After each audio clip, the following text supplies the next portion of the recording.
देवो महेश्वरः गुरुसाक्षात् परब्रह्म तस्मै श्रीगुरवे नमः।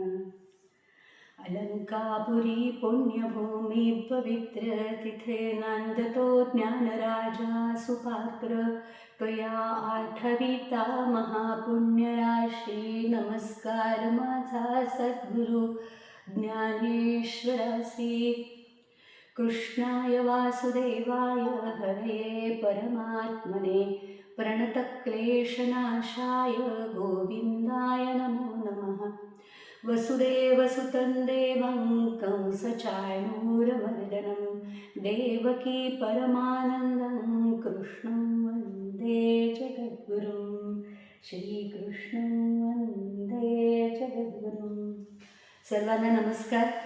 आणि आता आपण पुढच्या भागाकडे जाऊया। नमस्कार जयश्रीताई, माझी एक नवीन मैत्रीण तयार झालेली अमेरिकेतली, तर त्या पण असतात आता अशी। सगळ्यांचं स्वागत। आज आपल्याला आता पुढच्या भागाकडे जायचं आहे। आता गीता म्हटलं तर सगळी सांगून झाली आहे। आता शेवटचा श्लोक आपण ठेवला होता मुद्दाम, की तोही नको आधीच्या ह्याच्यात घ्यायला, कारण श्लोक करून घेतला की मग त्याच्यावरची गंमत जाते त्याच्या पुढची सगळी। त्यामुळे मग श्लोकापासूनचा जो पुढचा भाग आहे तो आज आपण करतो आहोत। तर आपण छोटीशी उजळणी करतो दरवेळी, की आपण मागच्या वेळेला काय बघितलं, कारण आठवडा साधारण आपल्यामध्ये गेलेला असतो। तर मागच्या भागामध्ये आपण असं पाहिलं की श्रीकृष्ण आणि अर्जुन यांचा संवाद संजयाने ऐकला आणि त्याला अत्यंत आनंद झाला, त्यालाही आत्मज्ञान प्राप्त झालं। त्यामुळे त्याची स्वतःची स्थिती कशी झाली ते ज्ञानेश्वर महाराजांनी ओव्यांमध्ये आणले, त्याच्यामध्येच कसे अष्टसात्विक भाव जागृत झाले हे सगळं आपण बघितलं। आणि त्या सगळ्यासाठी आपण श्लोक 74 ते 77 असे बघितले आणि त्याच्यावरच्या सगळ्या ओव्या पाहिल्या।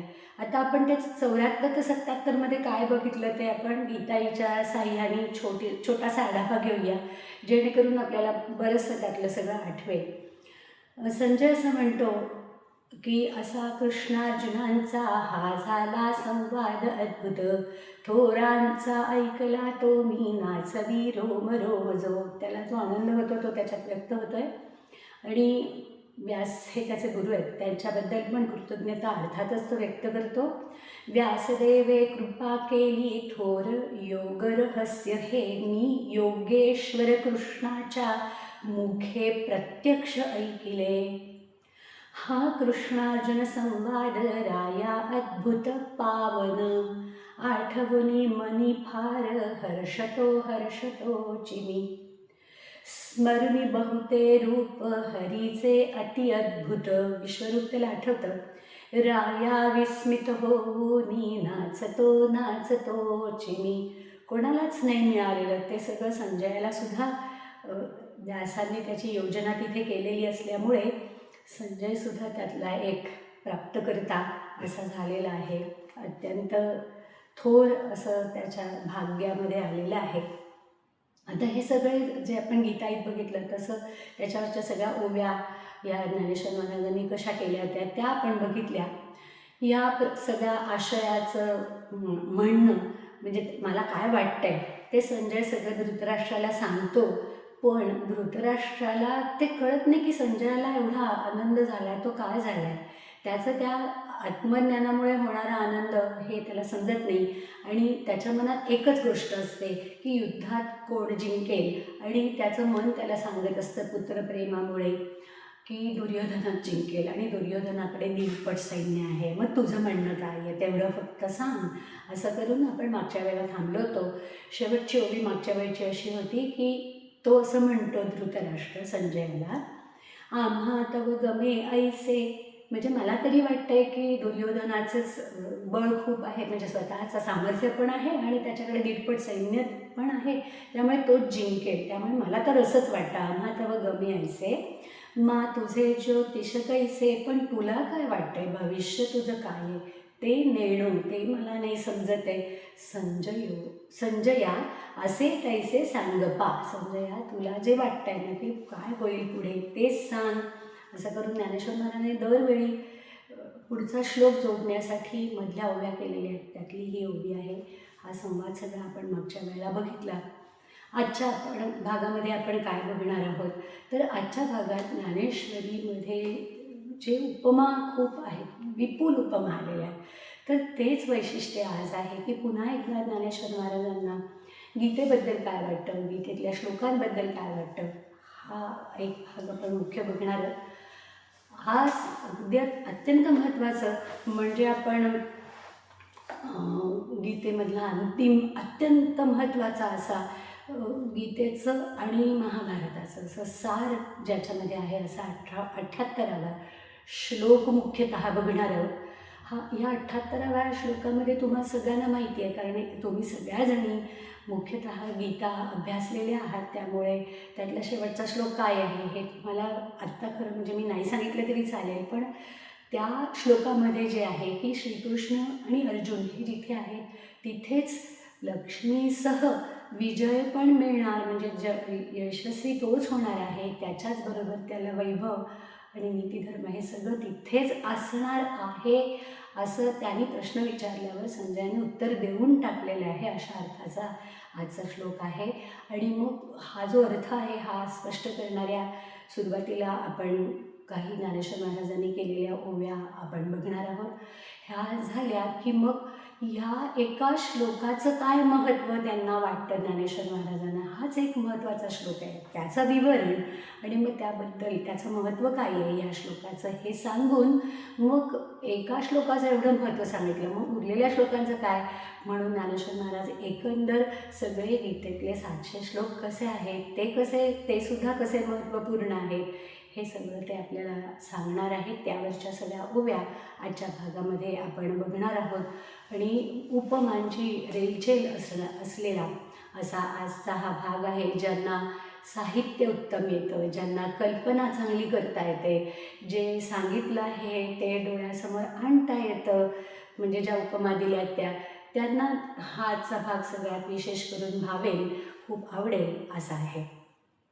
आजचा जो 78वा श्लोक आहे मूळ संस्कृतमधला, तर त्याचं गीताईचं जे रूपांतर आहे ते असं आहे. योगेश्वर जिथे कृष्ण, जिथे पार्थ धनुर्धर, तिथे मी पाहतो नित्य धर्म श्री जय वैभव. आता त्याच क्रमाने घेतलं नाही, थोडं जोडायला थोडं पुढे मागे, पण हे सगळं तिथे आहे अशा अर्थाचा असा आपण आज श्लोक बघणार आहोत. आपण मागे कुठे थांबलो ती ओवी आपण पाहिली होती, त्यामुळे आता मूळ जो 78वा श्लोक आहे त्याने आपण सुरुवात करूया आजची. आणि आजच्या भागामध्ये आपण 1632 ते 1677 पर्यंतच्या ओव्या ज्या आहेत त्या समाविष्ट करण्याचा प्रयत्न करूया. आज होईल, म्हणजे जास्त वेळ लागणार नाही, कारण थोडं सोपं आहे आणि आत्मज्ञान किंवा त्या प्रकारची स्थिती साक्षात्कार झाल्यावर काय होतं अशा प्रकारचा भाग फारसा आज नाही आहे, त्या मानाने आजचा भाग थोडा सोपा आहे. यत्र योगेश्वरः कृष्णो यत्र पार्थो धनुर्धरः तत्र श्रीविजयो भूतिर्ध्रुवा नीतिर्मतिर्मम.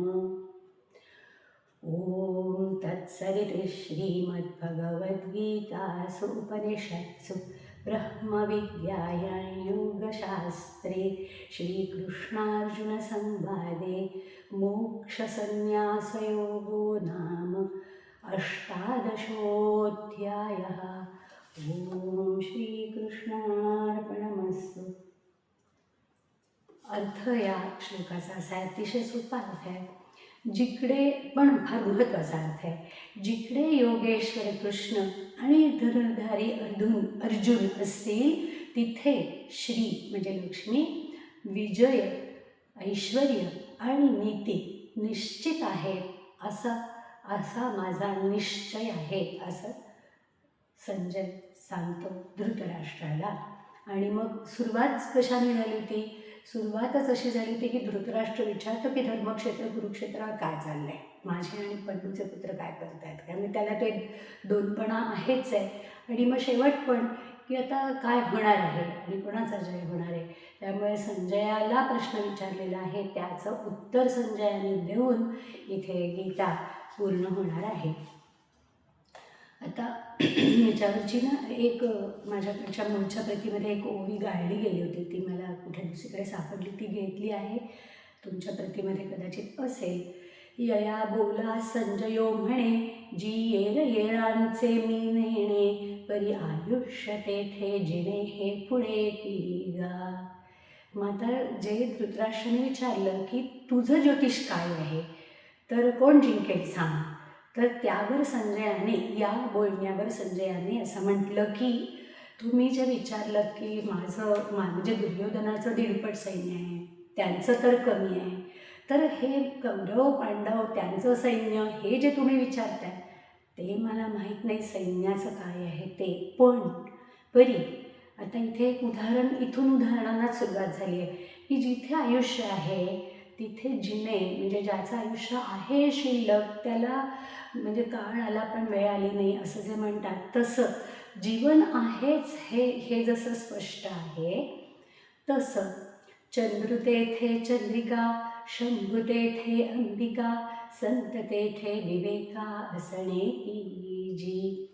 आता ही अशी खूप अनेक उदाहरणं आहेत की जिथे कृष्ण आहे आणि जिथे अर्जुन आहे तिथे विजय आणि श्री आणि मग नीतिधर्म हे सगळं कसं आहे हे स्पष्ट करणाऱ्या या सगळ्या ओव्या आहेत. आणि त्यामध्ये या सगळ्या विविध उपमा आल्या किंवा वेगवेगळे अलंकार साहित्यातले आलेले आहेत आणि हे दाखले आहेत असं आपण सगळे उदाहरण आहेत असं म्हणूया. चंद्र तेथे चंद्रिका, चंद्र आहे आणि चांदण नाही आहे असं होणारच नाही. शंभू तेथे अंबिका, जिथे जिथे शिव आहे तिथे तिथे शक्ती आहे. अंबिका म्हणजे शिव आणि पार्वती. संत तेथे विवेका असणे की जी, जिथे जिथे संत आहे तिथे मुख्यतः विवेक, साधा विवेक तर असेलच पण आत्मविवेकसुद्धा असणारच. अशी आता इतकी उदाहरणं आपण बघणार आहोत. आता ही काही निसर्गातली आहे, काही व्यवहारातली आहे, काही देवतांची आहेत, अशी वेगवेगळी की जिथे 2 गोष्टी निश्चितपणे एकत्र येतात. रावो तेथे कटक, सौजन्य तेथे सोयरीक, वन्य तेथे दाहक सामर्थ्य की. अजून उदाहरणामध्ये काय म्हटलंय, रावो म्हणजे राजा,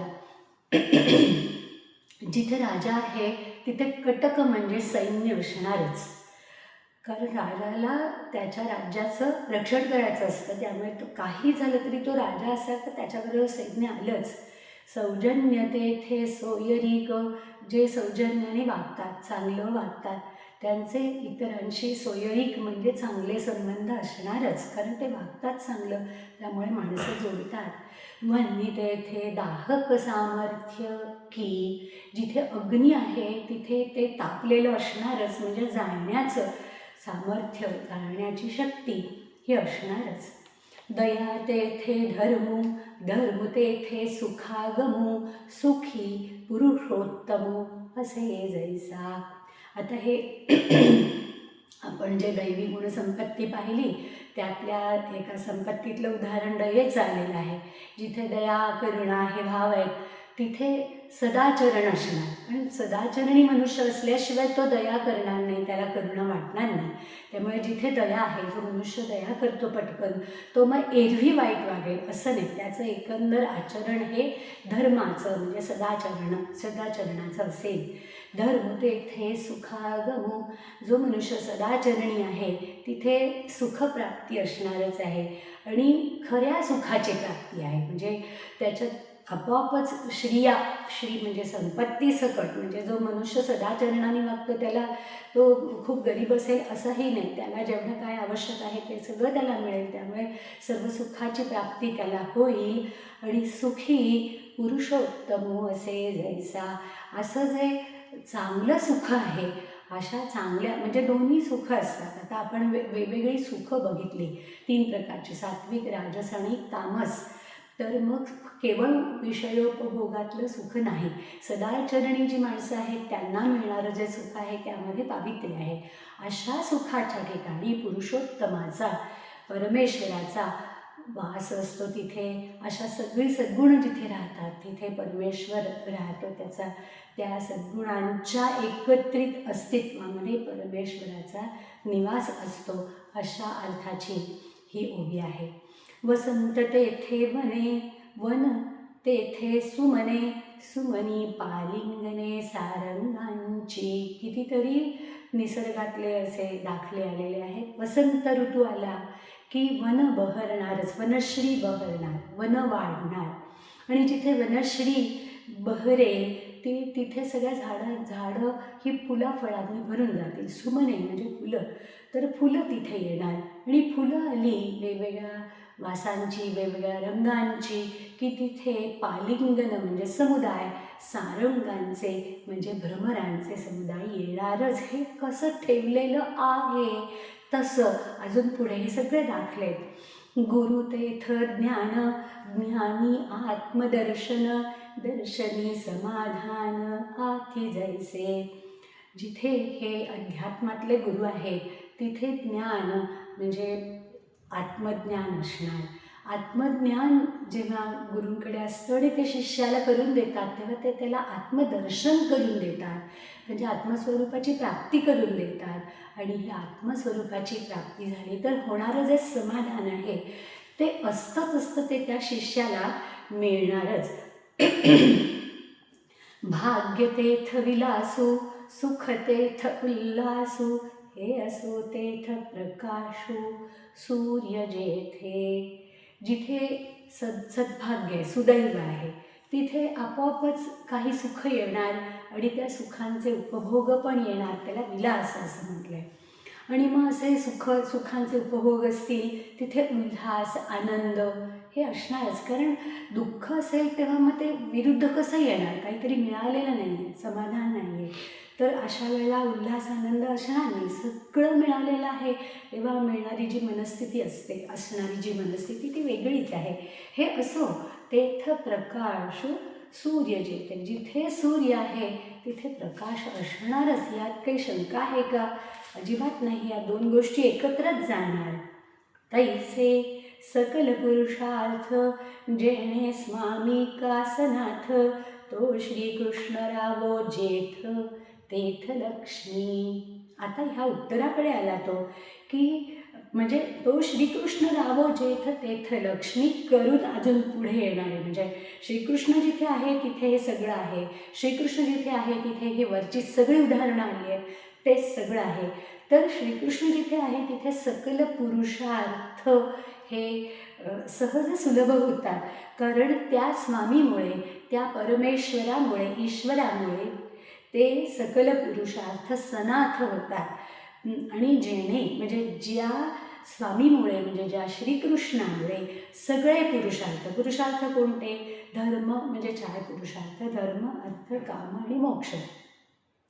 सदाचरणाने माझ्याकडनं वागणं होऊ दे. मला जे काही आवश्यक वाटतं आहे तेवढी जी काही संपत्ती आवश्यक आहे ती मला मिळू दे. संपत्ती म्हणजे दरवेळी पैसे असं नसतं, इतर पण वेगवेगळ्या प्रकारची संपत्ती असते, तुम्हाला सगळ्यांना माहीत आहे. माझ्या ज्या चांगल्या कामना आहेत त्या सगळ्या माझ्या पूर्ण होत असं माणसाला वाटतं. हे 3 अलीकडचे पुरुषार्थ आणि हे पुरुषार्थांच्या नंतर 4था पुरुषार्थ आहे मोक्ष. तर हे सगळे पुरुषार्थ सहज साध्य ज्या स्वामीमुळे होतात, म्हणजे ज्या श्रीकृष्णामुळे होतात. तर तो श्रीकृष्ण राजा जिथे, तिथे अर्थातच त्याच्याबरोबर येते ती लक्ष्मी, त्याची सहधर्मचारिणी.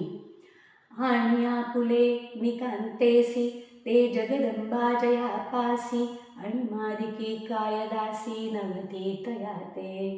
आता जिथे लक्ष्मी स्वतः आलेली आहे, जी लक्ष्मी त्याची अर्धांगिनी आहे, तर ती आपल्या कांतासह, आपल्या पतीसह, ती जगदंबा, जगाची आई, जगन्माता लक्ष्मी ज्याच्या पाशी आहे, म्हणजे लक्ष्मी आणि नारायण असे दोघेही. तर त्या नारायणाला सर्व सिद्धी का प्राप्त होणार नाहीत, त्या सगळ्या दासी का होणार नाहीत, कारण त्या लक्ष्मीच्या दासी आहेत. लक्ष्मी आली की ती तिच्या दासींसह आली. मग सिद्धी खूप वेगळ्या वेगळ्या आहेत आणि त्याच्या स्पष्टीकरणात जायची जरुरी नाही. आणि मा लघिमा वगैरे म्हणजे खूप लहान होता येणं आणि खूप मोठं होता येणं, मग दुसऱ्याच्या मनातलं जाणता येणं वगैरे, पाण्यावरनं चालता येणं, ते आपण काही सिद्धी या 6व्या अध्यायामध्ये बघितल्या. तर हवेतनं पलीकडे जाता येणं, नंतर मुंगीच्याही मनातलं ओळखता येणं, अशी खूप सिद्धी आहेत. तर त्या खूप सिद्धींच्या स्पष्टीकरणामध्ये गेलो नाही तरी चालेल. म्हणजे जी लक्ष्मी ज्याला प्राप्त आहे ती तिच्या सिद्धींसह आली, त्यामुळे मग त्या नारायणाकडे त्या सिद्धी आल्याच. आता कृष्ण असा लक्ष्मीसह आहे, असा कोण आहे तर अर्जुन. तर त्याच्याकडे आपण हळूहळू येऊया. तर श्रीकृष्ण जिथे आहे तिथे विजय आहे असं त्याला म्हणायचं आहे. तर संजयाला त्यासाठीच्या उभ्या आहेत. कृष्ण विजय स्वरूप निजांगे, तो राहिला असे जेणे भागे, ते तई जयो लाग वेगे तेथेची आहे. श्रीकृष्ण स्वतःच विजय स्वरूप आहे, कारण श्रीकृष्ण स्वतः परमेश्वर आहे, प्रत्यक्ष परमेश्वर आहे. आता तर परमेश्वर आणि पराजय असं कसं काय होऊ शकतं? त्यामुळे परमेश्वर जिथे आहे तिथे विजय आहेच, म्हणजे तोच विजय स्वरूप आहे. जिथे वगैरे सुद्धा नाही, परमेश्वर स्वतःच जयस्वरूप, विजय स्वरूपच, विजयाची मूर्तीच तो आहे, कारण तो प्रत्यक्ष परमेश्वर आहे. असा प्रत्यक्ष परमेश्वर ज्या भागामध्ये, ज्या पक्षाकडे आहे, ज्या पक्षाची बाजू घेऊन राहिलेला आहे, तिथे जय लाग वेगे, लाग वेगे म्हणजे वेगाने, म्हणजे त्वरेने जय येणारच, त्या पक्षाला जय हा मिळणारच आहे त्वरेने, असं म्हटलं. हे सगळं श्रीकृष्णापर्यंत आलेलं आहे. आता आपल्याला अर्जुनाकडे जायचं आहे, कारण श्रीकृष्ण आणि अर्जुन जिथे आहे, यत्र योगेश्वर कृष्ण यत्र पार्थो ददुर्धरा, तर यत्र योगेश्वर कृष्ण एवढा जो आहे चरण श्लोकाचा तिथपर्यंतचं स्पष्टीकरण झालं. आता पार्थो धनुर्धराचं स्पष्टीकरण करणाऱ्या आपल्याला उभ्या बघायच्या आहेत. आणि मग ते दोघं एकत्र आहेत असं जिथे आहे तिथे मग सगळं मिळणार आहे, यासाठीच्या सगळ्या उभ्या आहेत. विजयो नाम अर्जुन विख्यातो, विजय स्वरूप श्रीकृष्ण नाथो, श्रीयेसी विजय निश्चितो तेथेची असे. आता जिथे श्रीकृष्ण ज्या पक्षाकडे आहे तिथे विजय असणार, यात काही शंका नाही, आणि तो त्वरेने येणार. त्याच्याशिवाय म्हणजे श्रीकृष्ण कोणाला जाऊन कोणाच्या पक्षाकडे आहे तर त्या पक्षामध्ये नीती धर्म या सगळ्यांनी सदाचरणाने वागणारा अर्जुन आहे स्वतः. तर तो पण अनेक विजय मिळवलेला असा अत्यंत शूर असा धनुर्धारी आहे. अर्जुनाने नेहमी युद्धामध्ये विजय मिळवलेले आहे, म्हणून त्याचं विजय हे दुसरं नाव आहे. अर्जुनाची कितीतरी नावं आहेत, त्याच्यात पुन्हा आत्ता आपण जायला नको, पण एवढं आपल्याला ओवीचा अर्थ करायला की विजय नामे अर्जुन विख्यातो, अर्जुनाचंच नाव विजय पडलं आहे, कारण त्यांनी अनेक जय मिळवलेले आहे. विजय स्वरूप श्रीकृष्णनाथो, स्वतः श्रीकृष्ण हा विजय स्वरूपच आहे, विजयाची मूर्तीच आहे. आणि श्रियेसह, श्रियेसी म्हणजे लक्ष्मी, सह सी म्हणजे सह, विजय निश्चितो तेथेची असे, म्हणजे लक्ष्मीसह जिथे श्रीकृष्ण जिथे अर्जुन तिथे लक्ष्मीसह विजय नक्की आहे असं सांगणारी ही उभी आहे. पुढे जाऊया. तयाची आता इतकं सुंदर आहेत हे मधले सगळे की एकदा श्रीकृष्ण आणि लक्ष्मी आणि नारायण हे दोन्ही प्राप्त झाले असतील तर काय होणार नाही, तर काय होऊ शकतं, ज्या कल्पना केल्या त्या फार सुंदर आहेत, त्या बघूया आपण. तयाची देशींच्या झाडी कल्पतरू, ते होडी न जिणावे काय एवढी माय बापे असता. श्रीकृष्ण आणि लक्ष्मी अशी आई आणि वडील असे ज्याला मिळालेले आहेत, असा जो अर्जुन आहे त्याच्या देशामधल्या झाडांनी कल्पतरूला होडी म्हणजे पैजेने का न जिणावे म्हणजे जिंकावे, कारण श्रीकृष्ण हा बाप, माय बापे म्हटलं म्हणजे वडील, आणि लक्ष्मी ही आई असं ज्याला मिळालं आहे, त्यांचा जो पुत्र झालेला आहे, त्याचा जो देश आहे, त्या देशामधल्या झाडांना सुद्धा कल्पतरूंना पैजेने जिंकावं एवढी समृद्धी, एवढं दिव्यता अशी का नाही येणार बरं, असं म्हटलं या ओळीमध्ये. अशाच काही म्हणजे दिव्यता, वैभव, समृद्धी का नाही येणार, अशा आणखीन काही ओळी आपल्याला पुढे बघूया. ते पाषाण ही आघवे चिंता रत्ने का नोहावे, ये भूमिके का नयावे सुवर्णत्व. आता त्या देशामध्ये म्हणजे अर्जुनाच्या देशामधले जे पाषाण आहेत, दगड जे आहेत, ते प्रत्येक दगड हा चिंतामणी, चिंतारत्न म्हणजे चिंतामणी का होऊ नये, आणि ती जी भूमी आहे ना, ती भूमी सोन्याची का नव्हावी, जिथे कळावं सोनं लागलं. कारण श्रीकृष्ण श्रियेसह म्हणजे लक्ष्मीसह तिथे आहे त्याच्या बाजूनी, तर त्याला काय मिळणार नाही, अशा या ज्ञानेश्वर महाराजांच्या कल्पना आहेत. तयाचिया गावींचिया नदी अमृते वहाविया नवलकाई राया विचारी पा. आता हे धृतराष्ट्र राजा, तू हे सगळं, श्रीकृष्ण म्हणजे कोण, त्यांनी सगळं विश्व व्यापलं आहे, कुठे तो नाही असं नाही आहे, आणि त्याची सत्ता म्हणजे आत्मसत्ता नसेल तर हे काहीच नाही, आणि त्याच्या सत्तेवर काहीही होऊ शकतं, हे मी तुला सगळ्या अध्यायांमधून सांगत आलो. म्हणून हे राजा विचार कर बरं, की त्याच्या म्हणजे जिथे श्रीकृष्ण लक्ष्मीसह आहे त्याच्या गावातल्या नद्या आहेत, त्या अमृताने दुथडी भरून का वाहू नयेत, जर वाहू लागल्या तर त्यात नवल काय, कारण श्रीकृष्ण आणि लक्ष्मी हे जिथे असतील तिथे काय होणार नाही, तिथे सगळी समृद्धी, वैभव सगळं येईल, असं त्याला म्हणायचं आहे. तयाचे काय सुंदर कल्पना, ही संजयाच्या मनात काय विचार आले असतील, ह्या कल्पना काय केल्या आहेत. तयाचे बिसाट शब्द सुखे म्हणो येती वेद, सदेह सच्चिदानंद का न भावे ते. आता असा जो अर्जुन आहे, ज्याच्या बाजूनी लक्ष्मीसह नारायण आहे, श्रीकृष्ण आहे, असा जो अर्जुन आहे ना, त्याच्यावर परमेश्वराची एवढी कृपा झालेली आहे की तो जे काही बोलेल बिसाट, म्हणजे त्यांनी समजा काहीतरी स्वैर काहीतरी बोललं, शब्द उच्चारले, तर त्या शब्दांना सुद्धा एवढं सामर्थ्य येईल की त्यांना आपल्याला खुशाल वेद म्हणता येईल, आणि तो सदेह सच्चिदानंद म्हणजे तो आत्ता देही आहे, पण त्याला देह असतानाच तो सच्चिदानंद स्वरूप असणार आहे अर्जुन, असं आपल्याला का म्हणता येणार नाही, कारण आपण हे सगळं ऐकलं की देहासह सच्चिदानंद स्वरूपात असणं म्हणजे काय, स्वतः श्रीकृष्ण कसा लीलाधारी आहे, अवतार घेऊन आलेला आहे, आणि सच्चिदानंद स्वरूप म्हणजे काय, आणि मग तो अर्जुन सुद्धा तसा का नसेल. शिवाय अजून काहीतरी म्हटलंय,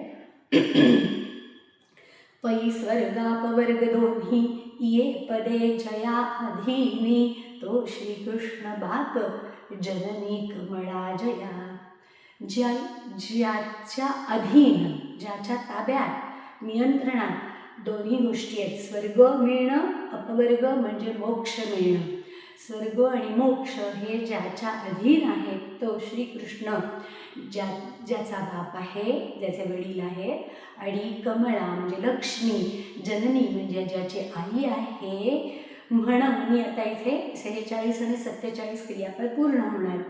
म्हणून जिया बाही उभा, तो लक्ष्मीयेचा वल्लभा, तेथे सर्व सिद्धी स्वयंभा, येरमी नेणे. तो आता उत्तर सांगायला लागला, स्पष्टपणे उत्तर सांगायला लागला की म्हणून मी असं म्हणतो, संजय म्हणतो धृतराष्ट्राला की जिया बाही लक्ष्मीयेचा वल्लभा, ज्या बाजूला त्या लक्ष्मीचा वल्लभ श्रीकृष्णपती श्रीकृष्ण ज्या बाही म्हणजे ज्या बाजूला उभा आहे, तिथे सर्व सिद्धी मिळणार, म्हणजे सगळी समृद्धी, वैभव, मूर्तिमंत, स्वयंभा, प्रत्यक्ष मूर्तिमंत असं आपोआप मिळणार. मला इतर दुसरं काही माहीत नाही. म्हणजे मी असं नाही म्हणत आहे की दुर्योधनाने काही नकारात्मक शब्दच वापरलेले नाहीत की दुर्योधनाला मिळणार नाही वगैरे, कारण तो नाही म्हटलं तरी दुर्योधनाचा एका अर्थाने सर्व काही दुर्योधन राजा आहे आत्तापर्यंत, तरी अजून युद्ध जिंकायचं आहे. त्यामुळे तो दुर्योधनाला मिळणार नाही असं म्हणत नाही, आणि संजय पण आता आत्मज्ञान प्राप्ती झालेलं आहे. त्यामुळे म्हणताना असं म्हणणार की ज्या बाजूला श्रीकृष्ण आहे तिथे सर्व सिद्धी आपोआप मिळतील, मूर्तिमंत अशा त्या असतील. आता थोडीशी वेगळी कल्पना केलेली आहे, ती आपल्याला उभ्यांमधनं बघायची. आणि समुद्राचा मेघू उपयोगे तयाहून चांगू तैसा पार्थी आजी लागू आहे तये. उभा लढायला पुढे आहे तो अर्जुन आहे, आणि त्याला महत्त्व प्राप्त झालेलं आहे. म्हणजे जय मिळाला तर कृष्णाला मिळाला असं नाही. आत्ता होणाऱ्या लढण्याच्या परिस्थितीमध्ये, लढण्याच्या परिस्थितीत तो विचारतोय विजयी कोण होईल, विजयी अर्जुन होईल असं म्हणायचं आहे. म्हणून समुद्राचा मेघू उपयोगे तयाहून चांगू. समुद्रापासून मेघ तयार होतात, ढग तयार होतात, पाण्याचा वर्षाव करणारे. पण समुद्रापेक्षा उपयोग, मनुष्याच्या उपयोगाला हे समुद्र जितका येतो, कारण त्याचं पाणी खारट आहे, त्यामुळे पिण्याला उपयोगी नाही, शेतीला उपयोगी नाही, अन्य काही उपयोगी असेल. पण त्याच्यापासून जे मेघ तयार होतात ते समुद्रापेक्षा जास्ती उपयोगी पडतात. मेघाचाच उपयोग मनुष्याला जास्ती आहे, प्राण्यांना पण, सर्व सजीवांना जास्ती आहे मेघांचा. तसा पार्थी आजी लागू आहे ते, तसा संबंध पार्थाच्या बाबतीत आहे. म्हणजे श्रीकृष्ण परमात्मा सर्वेश्वर आहे, त्यांनी पार्थाला काय सर्वज्ञ केले आहे. त्यामुळे सर्वज्ञ करणारा, सर्व शक्तिमान करणारा, वेळोवेळी सूचना देणारा, त्याला विजयाकडे नेणारा असा सगळा श्रीकृष्णच आहे. पण थोडं आज महत्त्व पार्थाला जास्ती आहे. त्याच्या संदर्भातल्या छान ओव्या आता आपल्याला बघायला मिळतील. कनकत्व दीक्षा गुरु लोहो परिसुहो यकीरू परिजगा पोसिता व्यवहारू तोची जाणे.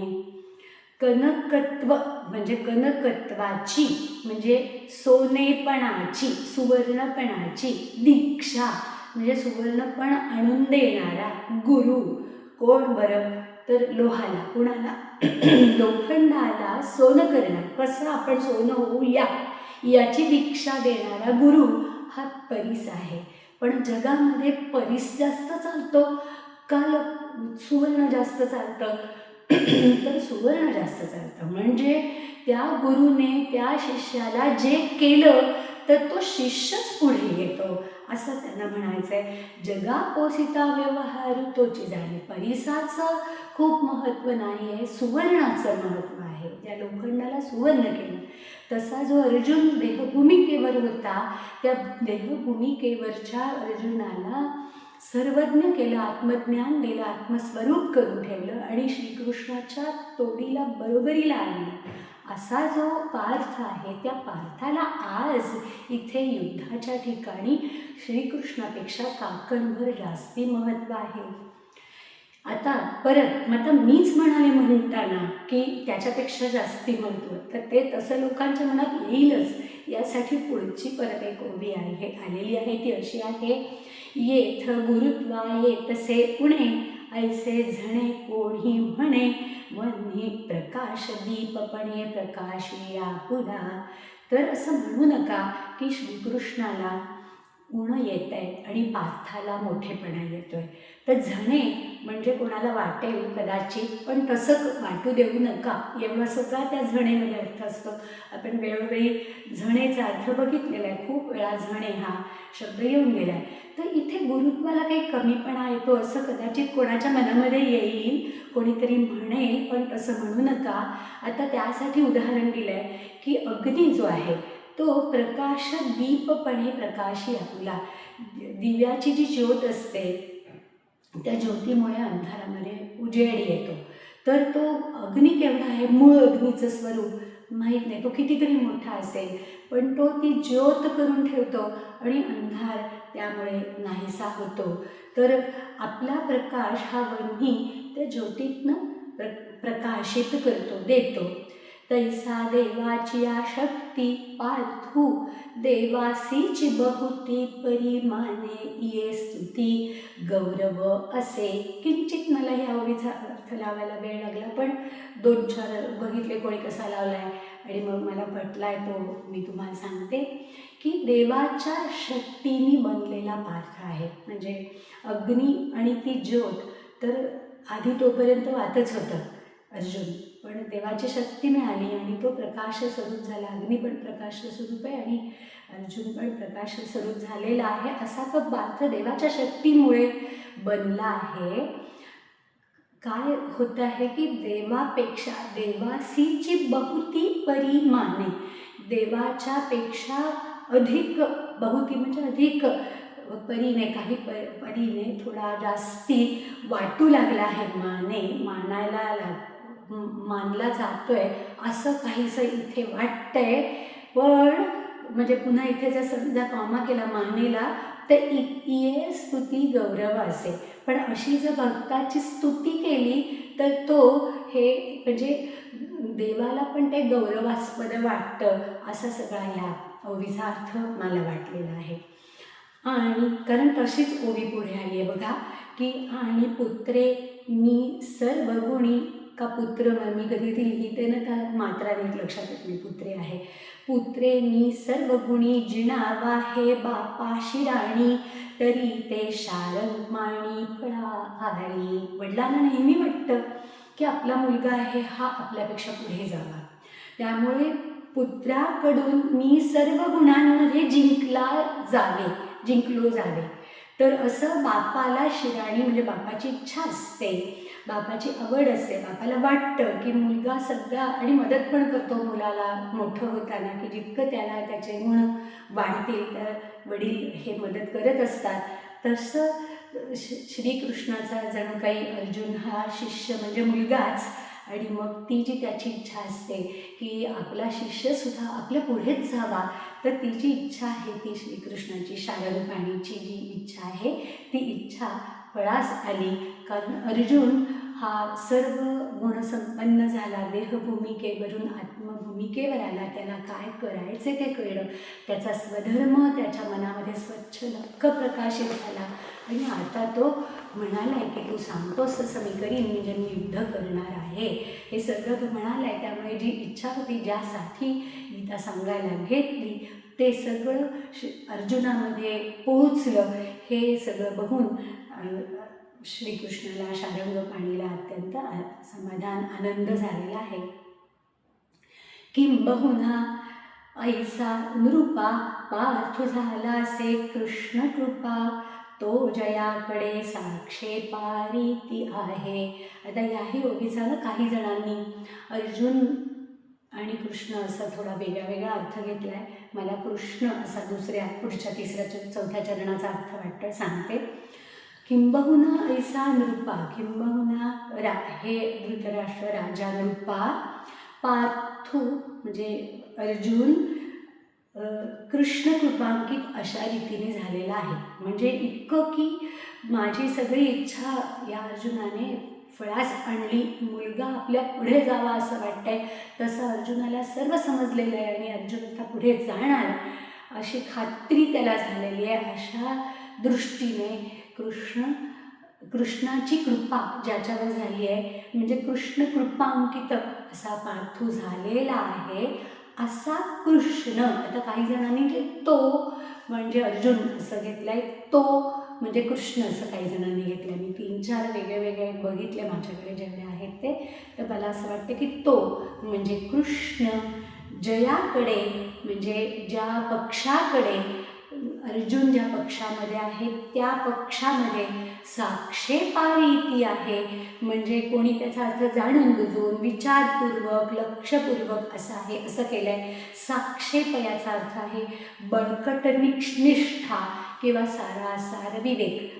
तसं श्रीकृष्ण ज्या पक्षाकडे असा सगळा विचार करूनच आहे, अर्थातच, कारण त्याला धर्म प्रस्थापित करायचा आहे आणि अधर्माचा नाश करायचा आहे.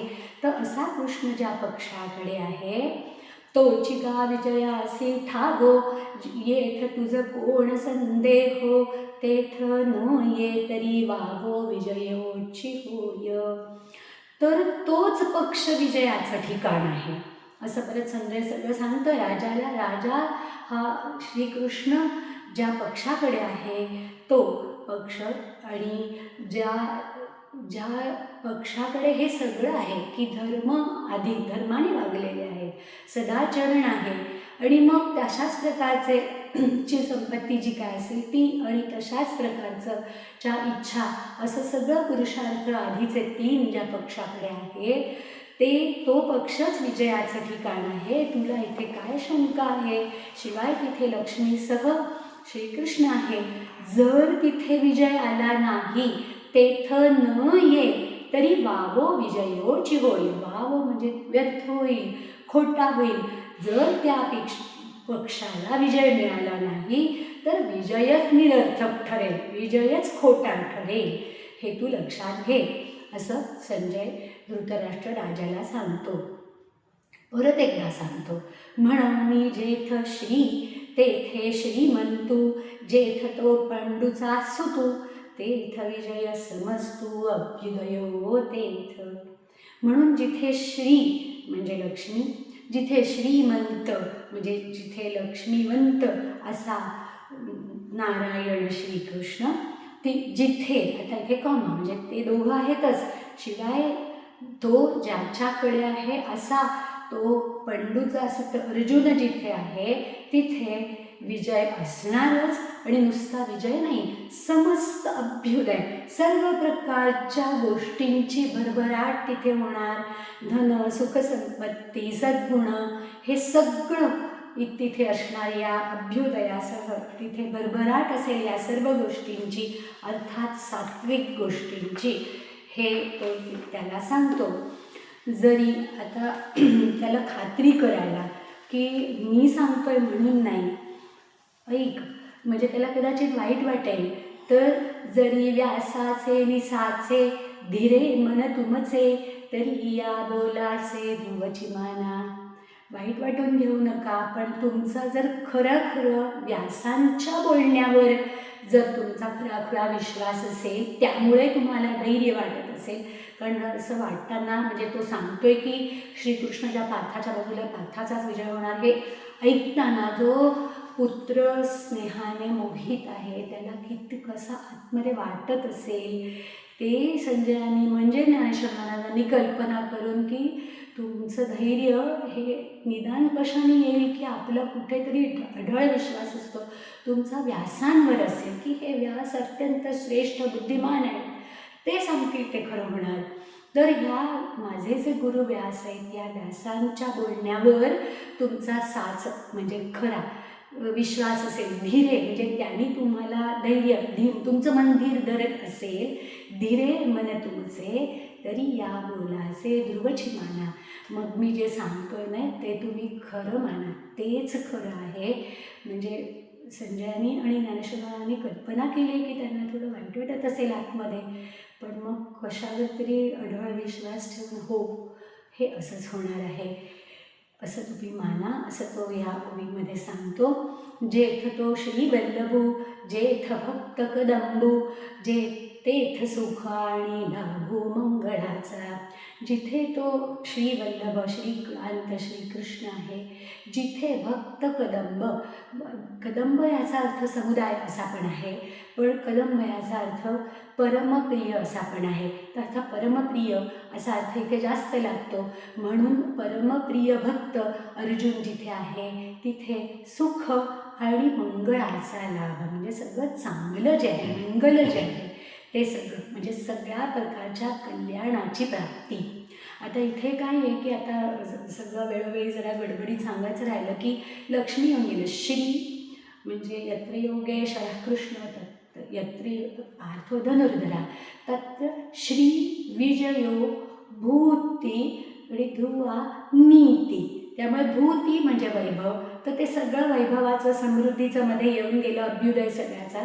आणि नीती ते पण कुठे कुठे येऊन गेलं, सर्व सिद्धीमध्ये नीती आलंच. आणि इथे एकदा परत नीतीचा उल्लेख इनडायरेक्टली कसा तर मंगलाचा लाभ, जे मंगल पवित्र आहे, पावन आहे, त्याचा लाभ हा इथे होणार, कल्याणाची प्राप्ती. तर ह्या 4 गोष्टी पुन्हा एकदा त्यांनी दोहोरवून सांगितल्या. या बोला आन होये तरी व्यासाचा अंकु, न वाहे ऐसे गाजोनी बाहे उभिली तेणे. त्यांनी असं सगळं गर्जना करत मोठ्याने, म्हणजे स्पष्ट असं सांगितलं काय, की या बोला आन होय. माझं बोलणं काय आहे की जिथे श्रीकृष्ण आहे, श्री सह आहे, जिथे श्री अर्जुन आहे, ज्या पक्षाकडे आहे, तिथे श्री विजय, भूती आणि नीती हे 4ही असणार असं माझं निश्चित म्हणणं आहे. या माझं जे बोलणं आहे यापेक्षा वेगळं होईल, वेगळं होईल, तर मी व्यासांचा शिष्य म्हणून घेणार नाही. व्यासाचा अंकु म्हणजे शिष्य मी म्हणवणार नाही. मी व्यासाचा शिष्य आहे आणि म्हणून शपथपूर्वक सांगतो, निश्चित सांगतो, निर्णयपूर्वक सांगतो, हा मी निर्णय सांगतो की हे माझं म्हणणं आहे, हे खरं होणार.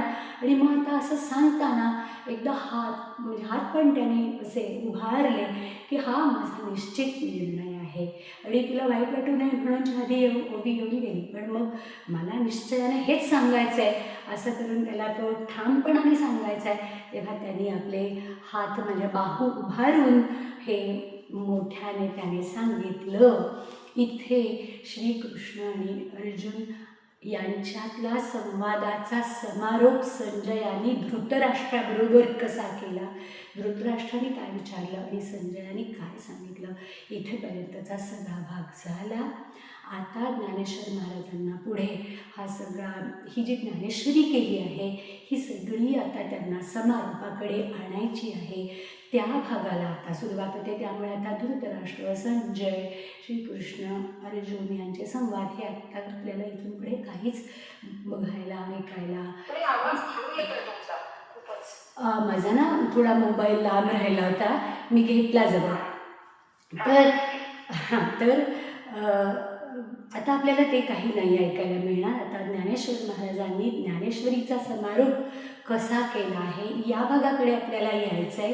त्यातलं आज त्यांना हे गीतेचे श्लोक कसे वाटतात, म्हणजे आता दुसरा भाग आहे, म्हणजे हा सगळा त्यांचा संवाद संपला. संजयाने सांगितलं विजय कोणाकडे असणार.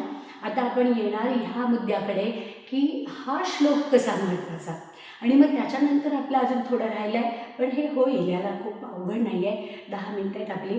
तर त्याच्यानंतरचा आणखी एक मुद्दा आहे की हा श्लोकच महत्त्वाचा असं नाही, गीतेतले सगळे श्लोक महत्त्वाचे आहेत. ते कसं आहे या सगळ्याकडे आता आपण येऊया. तर आता इथे तो मुद्दा बदलला आणि आता ज्ञानेश्वर महाराज काय म्हणतात असा सगळा मुद्दा सुरू होतो. एवं भारताचा आवाका आणि श्लोका एका, संजये कुरुनायका दिगला हाते. एवं म्हणजे अशा रीतीने, याप्रमाणे महाभारताचा आवाका म्हणजे सार आणून एका श्लोकात आणलं. म्हणून आपण म्हणतो की हा श्लोक अत्यंत महत्त्वाचा आहे, शेवटचा गीतेतला. तर हा जो अत्यंत महत्त्वाचा श्लोक आहे की कुठे विजय असणार, तर जिथे कृष्ण आहे आणि जिथे अर्जुन आहे. संजयाने कुरुनायकाच्या, म्हणजे आत्ता तरी कौरवांचा नायक धृतराष्ट्र राजा आहे, त्याच्या हाती हे सार दिलं. आता ह्या श्लोकाविषयी त्यांना काय वाटतं ज्ञानेश्वर महाराजांना. जैसा नेणू केवळा वन्ही परी गुणाग्री ठेवणी, आणि जे सूर्याची हानी निस्तरावया. तर वन्ही केवढा मोठा असतो, अग्नी फार मोठा, आपल्याला खरं अग्नीचं स्वरूपच माहीत नाही. मोठ्या मोठ्या आगी लागतात तर ते आपल्याला अवघड वाटतं. आणि असं तेज जे स्वरूप आहे, म्हणजे एक सूर्य हे तेजाचं स्वरूप आहे. असे अनेक सूर्य आहेत, असे अनेक सूर्य आणि असे अनेक सूर्य असलेल्या अनेक आकाशगंगा आहेत. त्यामुळे वन्ही म्हणजे तेजाचं मूळ स्वरूप आपल्याला कळतच नाही की किती मोठं आहे. पण तो वन्ही एका काडेपेटीच्या काडीने आपण जे लावतो वात, तर त्या गुणाग्री म्हणजे गुण म्हणजे वात, आणि त्या वातीच्या टोकावर आपण ठेवतो आणि ती ज्योत पेटते. तर जेव्हा सूर्य नसतो, पूर्ण अंधार असतो आणि अजिबात दिसत नाही, तेव्हा ती एक छोटीशी जी ज्योत आहे ती सुद्धा सगळं आपल्याला दिसवून देते. सूर्याची उणीव भरून काढायला ते ज्योत पुरेशी आहे. आणि जे म्हणजे जणू काही तो वन्ही एवढा मोठा, एवढा ज्योतीत आणावा आणि सूर्याची हानी निस्तरावी, म्हणजे हानी म्हणजे सूर्य नाही आत्ता इथे उणीव आहे ती निस्तरावी, तसं तैसे शब्द ब्रह्म अनंत झाले सव्वा लक्ष भारत, महाभारताचे 7 सर्वस्व गीता. तर वेद अनंत आहे, या अनंत वेदांमधनंच समजा गोष्टीच्या रूपाने काय करावं म्हणून महाभारत श्रीमद व्यासांनी रचलं, त्याचे 1.25 लक्ष असे श्लोक आहेत. म्हणजे अनंत वेदांचं प्रतिबिंब उमटलं महाभारतामध्ये. या महाभारतामधून महत्त्वाचं सार काढलं तर ती गीता. तर महाभारताचं सार सर्वस्व अशी 700 श्लोकांची 7 तर, आणि भारत म्हटल्यानंतर महाभारत हा ग्रंथ, तर त्यातलं सर्वस्व म्हणजे सार सर्वस्व म्हणजे 700 श्लोकांची गीता होय. तर याही 7 शतांचा इत्यर्थ हा श्लोक शेषींचा, व्यासशिष्य संजयाचा पूर्णोद्गार जो. तर ते वन्ही गुणाग्री ठेवावा, तसं सगळ्या वेदांचं, सगळ्या महाभारताचं, सगळ्या गीतेचं सार म्हणजे हा श्लोक आहे, जो संजयाचा पूर्णोद्गार आहे, जो 78वा श्लोक आज आपण बघितला, यत्र योगेश्वरः कृष्णो तो. तर त्या 7 शतांच्या म्हणजे 700 श्लोकांचा इत्यर्थ म्हणजे सार म्हणजे हा शेषींचा म्हणजे शेवटचा श्लोक आहे, जो व्यासांचे शिष्य संजय त्याचा पूर्णोद्गार आहे. हे सांगितलं आणि बोलणं थांबलं. येडे एकेची श्लोके राहे तेडे असके, अविद्या जाताचे निके जिंकले होय. आपण अख्खी गीता लक्षात ठेवली नाही तरी चालेल, फक्त एक श्लोक त्या एका श्लोकावर विसंबून राहा. म्हणजे ज्याने या एकाच श्लोकावर विसंबून जो राहिला, जो राहतो, त्याने असके म्हणजे संपूर्ण, अविद्याजात म्हणजे अज्ञान, जे काय अज्ञान मात्र ते सगळं जिंकलं असं होईल. कारण श्रीकृष्णावर अढळ श्रद्धा होईल आणि मग श्रीकृष्णाचा भक्त होईल. एवढं केलं, श्रीकृष्णाची फक्त भक्ती केली तरी भक्ताला तो ज्ञान देतो आणि ज्ञान दिलं की तो त्याला आपलंसं करून घेतो आणि त्यामुळे अज्ञान सगळं त्या भक्ताने जिंकलं आणि मग त्याला काही मिळवायचं राहिलं असं होत नाही. असा हा अत्यंत श्रेष्ठ श्लोक आहे. आता हे एवढं त्या एका श्लोकाचं महत्त्व सांगितल्यावर असं वाटलं त्यांना की उरलेले श्लोक पण कसे महत्त्वाचे आहेत, म्हणून त्या प्रकारच्या उभ्या आहेत. ऐसे श्लोक 7 गीतेची पदे अंगे वाहत, पदे म्हणो की परमामृत गीता काशींचे. मग अशी म्हटलं अगदी सुरुवातीला तसं आजच्या भागामध्ये पुष्कळ उपमा आहेत, वेगवेगळ्या कल्पना आहेत, दाखले आहेत. आपण तशा प्रकारचं तरल मनाचं झालं तर आपल्याला त्या उपमा आपल्या फार मनापर्यंत येऊन भिडतात आणि मग त्यातलं सौंदर्य आपण अधिक चांगलं अनुभवतो. ही गीता ज्ञानेश्वर महाराजांना खूपच आवडते, म्हणून तर त्यांनी करायला घेतली. निवृत्तीनाथांनाही ती आवडत होती आणि ज्ञानेश्वर महाराजांना त्यांनी आज्ञा केली की तू या गीतेवरची मराठी टीका कर आणि मराठीमध्ये हे सगळं ज्ञान तू आण. आणि त्यासाठी त्यांना गुरूंनी खूप कृपा केली असं ज्ञानेश्वर महाराज स्वतःच वेळोवेळी म्हणतात की माझ्यावरती गुरूंचं पूर्ण वरद असतं आहे, पूर्ण कृपा आहे आणि म्हणूनच मी हे गीतेसारखं अवघड जे आहे शास्त्र ते मी आणू शकलो मराठीमध्ये.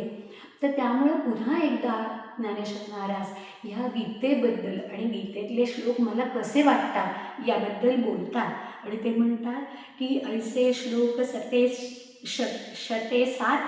गीतेची पदे अंगे वाहत, पदे म्हणू की परमामृत गीता काशींचे. मला हे 700 श्लोक कसे वाटतात तर गीता मूर्तीची चालती पावलं आहे. म्हणजे गीता आपल्याकडे आली तर ही 700 पावलं टाकत गीता आपल्याकडे आली. एक झाली उपमा. दुसरी उपमा तर ही पावलं आहेत गीतेची. असं म्हणू की गीता हे रुपी आकाशामधलं हे जो पाऊस एरवी आकाशामधनं पडतो त्याच्याऐवजी ही जी श्लोक हे जे आपल्यापर्यंत ही जी पदं आपल्यापर्यंत आली ते म्हणजे सगळं अमृत आहे.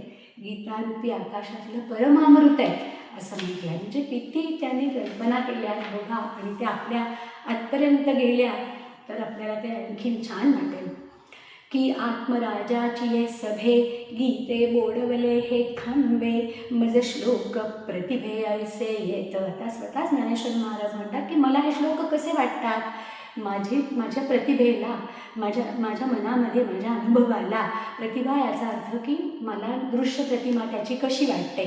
तर माझ्या डोळ्यासमोर हे गीतेचे श्लोक म्हणजे असं आहे की गीता ही तिचा जो म्हणजे आत्मराजा रूप सभामंडपामध्ये ही जी गीता जी आहे त्या गीतेचे खांब आहे असं आहे. म्हणजे आत्मराजाची पण ही गीता जी आहे ती सगळं आत्मज्ञान देणारी आहे आणि आत्मज्ञान जिथे मिळतं अशी सभा चाललेली आहे. त्या सभेमध्ये जे खांब लावलेले असतात ते खांब म्हणजे हे श्लोक आहे असं मला वाटतं. आणखी काय काय वाटतं की गीता हे सप्तशती मंत्र प्रतिपाद्य भगवती मोह महिषा मुक्ती आनंदली असे. आता हे श्लोक म्हणजे सप्तशती म्हणजे 700 श्लोक ज्या सप्तशतीमध्ये आहेत ना त्या सप्तशतीतले जणू काही हे मंत्रच आहेत. तर गीता हे सप्तशती मंत्र प्रतिपाद्य भगवती म्हणजे सप्तशतीच्या मंत्रांनी प्रतिपादन केलेली ही भगवती गीता आहे जी मोहरूप महिषाला चा नाश करते आणि त्यापासून मुक्ती देते आणि म्हणून जी आनंदते अशा गीतेचे हे 700 श्लोक म्हणजे मंत्र आहे. म्हणून मने काये वाचा जो सेवकू होईल इयेचा तो स्वानंद साम्राज्याचा चक्रवर्ती करी. गीता खूप श्रेष्ठ आहे आणि त्यातले एक एक श्लोक म्हणजे पण श्रेष्ठ आहेत कारण श्लोक म्हणजेच गीता आणि गीता म्हणजे तिचे श्लोक. म्हणून जो गीतारूप देवीचा मनाने कायेने वाचेने सेवक होईल तो आत्मानंद रूप साम्राज्याचा सार्वभौम राजा चक्रवर्ती राजा असा होईल. म्हणजे गीता त्याला आत्मानंद रूप साम्राज्यावर त्याचा राजा करून ठेवील. म्हणजे त्याला कायमच असा तो जो म्हणजे आत्मस्वरूप प्राप्त झाल्यावर होणारं जे समाधान सुख समाधान ते जे वेगळं सुख आहे ते कायमच त्याला प्राप्त होत राहील अशी ही गीता आहे. की आता परत श्लोक कसे वाटतात की अविद्या तिमिर रोखे श्लोक सूर्या ते पैजा जिंके ऐसे प्रकाशले गीता मिशे राये श्रीकृष्णे. एक 5 मिनटं लागतील अजून असं वाटतं 38 होतात. तर अविद्यारूप अंधाराला रोखणारे अविद्या तिमिर रोखे अविद्यारूप अंधाराला रोखणारे अंधार घालवणारे हे श्लोक सूर्याला पैजेने जिंकतात. तर सूर्य सगळी अविद्या घालवत नाही. म्हणजे आपण त्या सूर्यापासून जो काही उजेड घेतो आणि गीता शिकतो आणि आत्मज्ञान मिळवण्याचा प्रयत्न करतो तसे गुरु आपल्याला मिळाले तर हळूहळू ते होईल. पण ही जी गीता आहे तिचे जे श्लोक आहेत ते श्लोक हा अविद्यारूप अंधार जो आहे तो रोखणारे आहेत आणि म्हणून सूर्याला पैजेने जिंकणारे असे श्लोक श्रीकृष्ण राजाने गीतेच्या निमित्ताने प्रकाशिले म्हणजे प्रकट केले. गीतामिषे म्हणजे निमित्ताने. की श्लोकाक्षर बघा किती उपमा आहेत.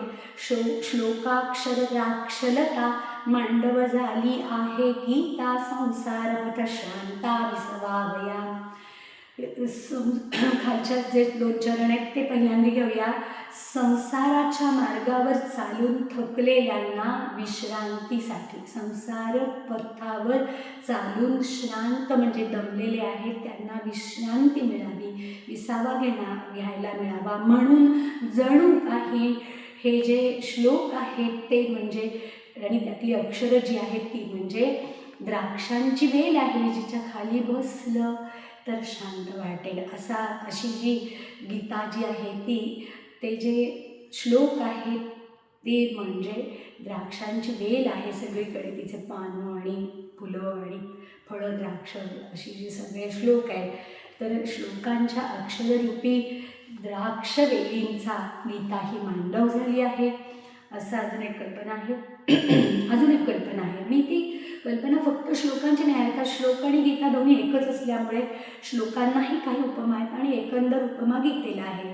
आता पुढचं आहे की सबकी सभाग्य संती भ्रमरी केले ते श्लोक कल्हारी श्रीकृष्णाख्य सरोवरी सासिन्नली हे. म्हणजे ज्ञानेश्वर महाराजांच्या प्रतिभेला किती काय धुमारे फुटले, तसं आपल्याला बघायला मिळतं की काय गीतेबद्दल आणि श्लोकांबद्दल वाटतं. तर श्रीकृष्ण नावाच्या सरोवरामध्ये ही कमळं उमलली आहेत आणि बहरली आहेत ती.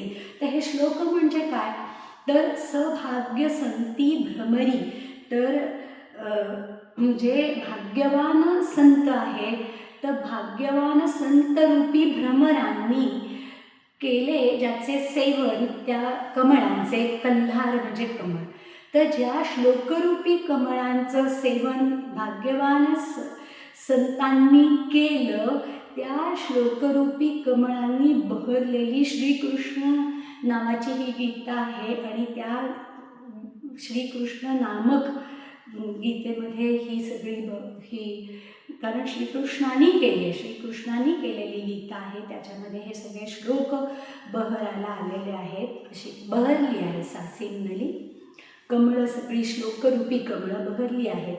की श्लोक 90 आन गमे गीतेचे महिमान, वाखाणिते बंदीजन उदंड जैसे. भाट असतात, बंदीजन म्हणजे तुरुंगातले लोक नव्हे, तर बंदी म्हणजे भालदार, जोगदार किंवा भाट, तर ते स्तुती करायला ठेवलेले असतात भाट विशेषतः.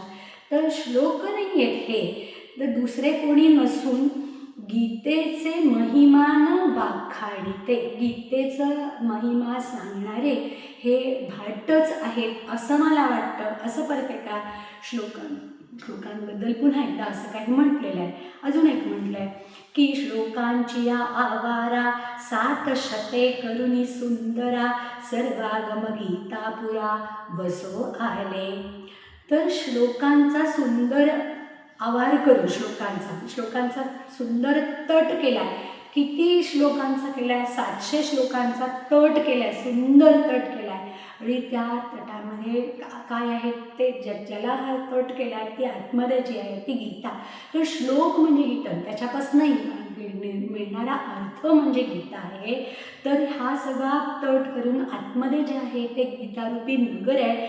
त्या गीतारूपी नगरामध्ये सर्व शास्त्रे, सर्व आगम, सर्व शास्त्रे, वेदशास्त्रे सगळी तिथे, उपनिषद सगळं या गीतारूपी पुरामध्ये म्हणजे नगरामध्ये राहायला आलेली आहे. की निजकांता आत्मया आवडी गीता मिळावया, श्लोक 90 बाह्या पसरू काजो. गीतेचा निजकांत म्हणजे आपला पती, जो आत्मा, त्याला गीता भेटायला आलेली आहे. आणि म्हणून हे श्लोक नाही आहे, एवढ्या सगळ्या हातांनी गीता आत्मराजाला, आपल्या आत्मकांताला, निजकांताला भेटायला आले आहे, असं मला हे श्लोक आणि ही गीता यांच्याबद्दल वाटतं. अजून की गीता कमळींचे भृंग, की हे गीता सागर तरंग, की हरीचे हे तुरंग गीतारथीचे. संपतच नाही उपमा, एवढ्या त्यांना सुचत आहेत.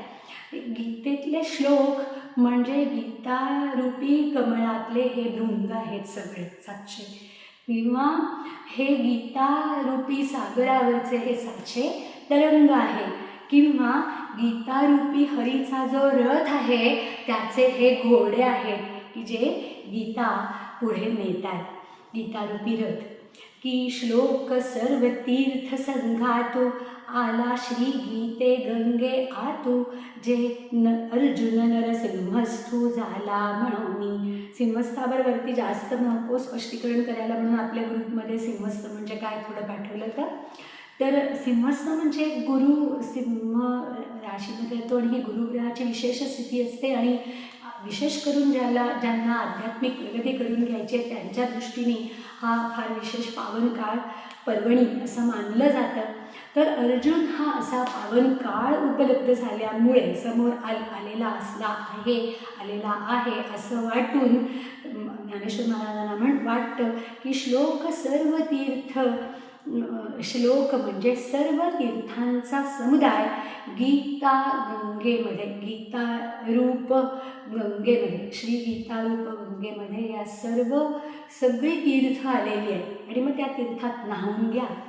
कीनो हे श्लोक श्रेणी अचिंत्य चित्त चिंतामणी की निर्विकल्पा लावणी कल्पतरूंची. मला हे श्लोक म्हणजे एका पाठोपाठ एक 700ची ओळ आहे, श्रेणी आहे, एकानंतर एक येणारे श्लोक आहेत असं नाही मला वाटत. मला असं वाटतं की अचिंत्य चित्त चिंतामणी म्हणजे काय, अचिंत्य असं जे परब्रह्म आहे ते परब्रह्म चित्ताला आणून देणारा चिंतामणी असे म्हणजे हे श्लोक आहेत. असे ते आणून देणारे चिंतामणी असे ते आहेत, कारण अनेक आहेत. तर असे आहेत असं मला वाटतं. किंवा निर्विकल्पा लावणी कल्पतरूंची, जे निर्विकल्प असं ब्रह्म आहे तर निर्विकल्प ब्रह्मरूप फळ देणाऱ्या कल्पतरूंची ही लावणी आहे.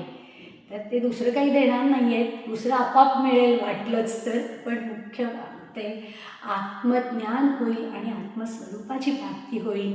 तर असं करून देणारी असा जो कल्पतरू आहे, म्हणजे एरवी कल्पतरू काहीतरी सुखसमाधान संपत्ती देईल, हे कल्पतरू आहेत, हे ब्रह्मप्राप्ती करून देतील.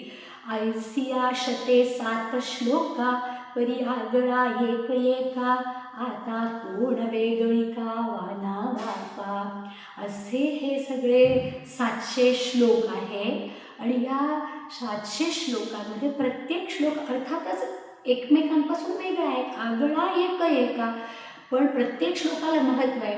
आणि म्हणून म्हणजे यातलं कोणी कमी आहे कसं काय म्हणणार, एक खांब गेला एखाद्याचा तर ते काय बिघडेल ना सगळं बॅलन्स, सगळे महत्त्वाचं आहे. त्यामुळे मी म्हणालो की हा शेवटचा अत्यंत महत्त्वाचा आहे, हे जितकं खरं तसंच उरलेले श्लोकसुद्धा एवढेच महत्त्वाचे आहेत. म्हणून कोणता मी आता वर्णन करू की हा श्लोक विशेष आहे ह्याकडे लक्ष द्या, हा विशेष आहे ह्याकडे लक्ष द्या. तर ते म्हणतात की कोण वेगळिका वानावा, म्हणजे कोणता श्लोक मी वेगळेपणाने वाखाणणी करून सांगू. इथे थोडा वेळ आपला जास्त झाला, मला कल्पना नव्हती, खरं सोपा होता हा. मला वाटतं मी उपमा थोड्या सांगण्यात थोडा वेळ जास्त दिला. ठीक आहे, आपण इथे थांबूया. तुम्ही सगळ्याजणी थांबलात, तुमचे मनापासून आभार. आणि प्रार्थना म्हणते. शांताकारं भुजगशयनं पद्मनाभं सुरेशं विश्वाधारं गगनसदृशं मेघवर्णं शुभांगं लक्ष्मीकान्तं कमलनयनं योगिभिर्ध्यानगम्यं वन्दे विष्णुं भवभयहरं सर्वलोकैकनाथं. यं ब्रह्मा वरुणेन्द्ररुद्रमरुतस्तुन्वन्ति दिव्यैस्तवैः वेदैः साङ्गपदक्रमोपनिषदैर्गायन्ति यं सामगाः. ध्यानावस्थिततद्गतेन मनसा पश्यन्ति न योगिनो यस्यान्तर्न विदुःसुधासुरगुणा. देवाय तस्मै नमः, देवाय तस्मै नमः, देवाय तस्मै नमः. भगवान गोपाल कृष्ण महाराज की जय. श्रीमद्भगवद्गीता माता की जय. ज्ञानेश्वर महाराज की जय. जय जय रघुवीर समर्थ. भारत माता की जय. सर्वांना खूप धन्यवाद.